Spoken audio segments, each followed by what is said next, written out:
Hello and welcome to your favourite channel Braino solution. देखो आज हम करेंगे एक्सरसाइज 6.1। क्वेश्चन नंबर 1 कह रहा है ऑल सर्कल्स आर, सारे सर्कल्स कैसे होते हैं। तो मैंने बच्चों इसका जो इंट्रोडक्शन पार्ट था उसमें भी बताया था कि जिनका शेप सेम होता है, जैसे ये सर्कल है, अब चाहे बड़ा ले लो छोटा ले लो, तो ये क्या होंगे, सारे सर्कल्स सिमिलर होंगे क्योंकि इनका शेप सेम है। मुझे साइज से मतलब नहीं है, मुझे सिर्फ इनकी शेप से मतलब है, तो ये सारे सिमिलर होंगे। तो फर्स्ट वाले का आंसर सिमिलर हो जाएगा।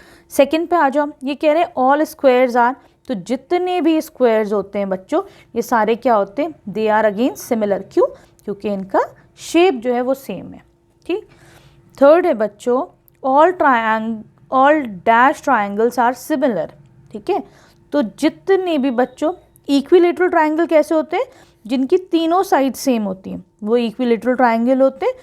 तो जितने भी इक्विलेटरल ट्राइंगल होंगे बच्चों वो क्या होंगे, दे विल बी सिमिलर, क्योंकि उनका शेप सेम होगा, है कि नहीं, वो क्या हो जाएंगे, सिमिलर हो जाएंगे।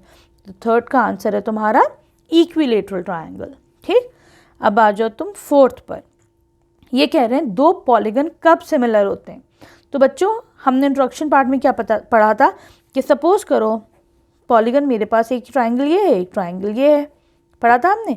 तो हमने क्या कहा था बच्चों, ट्राइंगल ए बी सी और ट्राइंगल पी क्यू आर कब सिमिलर होगी, इसकी क्या कंडीशन है। पहला तो ये बच्चों कि इनके जो कॉरेस्पॉन्डिंग एंगल्स हैं, मतलब एंगल ए एंगल पी के बराबर होगा, एंगल बी एंगल क्यू के बराबर हो। ठीक, और तीसरी शर्त क्या थी, एंगल सी एंगल आर के बराबर हो। एक तो ये बात थी। ठीक, दूसरा क्या था बच्चों कि जो कोरस्पॉन्डिंग साइड्स का रेशियो है, मतलब A B upon P Q किसके इक्वल होना चाहिए, B C upon Q R के और A C upon P R के, इनका रेशियो क्या होना चाहिए बच्चों, ये प्रोपोर्शनल होने चाहिए। ठीक है, सही है, प्रोपोर्शनल। ठीक, तो यहाँ पर जो फोर्थ पार्ट है इसमें तुम लोग क्या लिखोगे, two polygons of the same number of sides are similar if their corresponding angles are equal। अगर उनके जो एंगल्स हैं they are equal। ठीक, दूसरी बात कि अगर उनकी साइड्स का रेशियो प्रोपोर्शनल है, तो यहाँ पे पहले पार्ट में इक्वल आ जाएगा, दूसरे पार्ट में प्रोपोर्शनल आ जाएगा। ठीक है, क्लियर। अब आ जाओ तुम इसके सेकंड क्वेश्चन पर।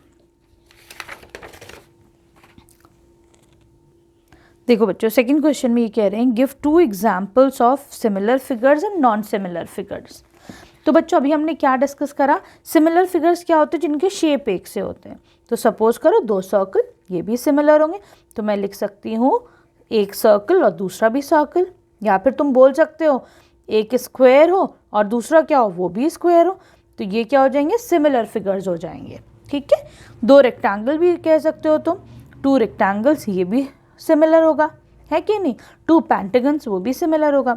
अब ये कह रहे हैं नॉन सिमिलर फिगर्स, तो नॉन सिमिलर फिगर्स क्या होंगे बच्चों, ये बताओ ज़रा सा। एक सर्कल हो जाए, है ना, एक सर्कल हो जाए और दूसरा क्या हो जाए बच्चों, दूसरा रेक्टेंगल हो जाए, तो ये नॉन सिमिलर फिगर्स हो जाए। सपोज करो एक तुम्हारे पास स्क्वायर हो जाए, दूसरा तुम्हारे पास पेंटागन हो जाए, मतलब अगर शेप डिफरेंट है तो वो आपस में नॉन सिमिलर फिगर्स होंगे। ठीक है, क्लियर। अब आ जाओ तुम क्वेश्चन नंबर 3 पर, ये तो आसानी से समझ में आया होगा।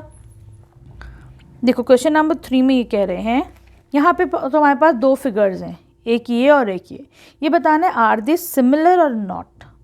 ठीक है, तो देखो मुझे बच्चों शेप देखते ही समझ में आ रहा है कि ये सिमिलर नहीं है। क्यों? क्योंकि भाई ये रोम्बस है और ये स्क्वायर है, तो शेप डिफरेंट है। अगर शेप डिफरेंट है तो भाई ये सिमिलर नहीं है।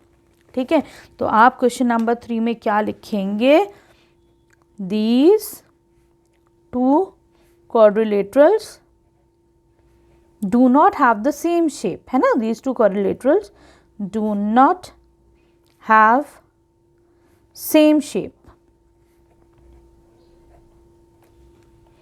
hence बताओ they are non similar figures. इसीलिए क्या है बच्चों, ये नॉन सिमिलर फिगर्स हैं। ये एक्सरसाइज आसानी है, मुश्किल नहीं है, है ना।